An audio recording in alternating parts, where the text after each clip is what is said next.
Ready plot কথাটি শুনতে শুনতে আপনি অলরেডি বিরক্ত এবং রেডি প্লট ভিডিওতে দেখে ভিজিট করার জন্য অলরেডি অনেক প্রকল্প ভিজিট করেছেন, হয়রানি হয়েছেন, বাট কথায় কাজে মিল পাননি।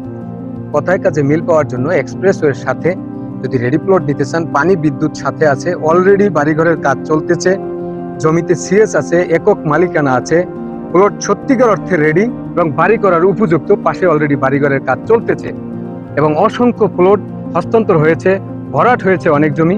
এইরকম একটি প্রজেক্টে যদি আপনি রেডি প্লট নিয়ে বাড়ি করতে চান, তাহলে আসতে হবে মডার্ন গ্রিন সিটিতে। মডার্ন গ্রিন সিটির যে প্লটটিতে দাঁড়িয়ে আছি, এটি মডার্ন গ্রিন সিটির একটি কলিজা, যেটা ভিআইপি জোনের সবচেয়ে ভাইটাল প্লট। যে প্লটটি আপনি নেওয়ার জন্য স্ক্রিনে দেখানো নম্বরে ফোন দিতে পারেন বিস্তারিত জানার জন্য। ভালো থাকবেন, আল্লাহ হাফেজ, আসসালামু আলাইকুম।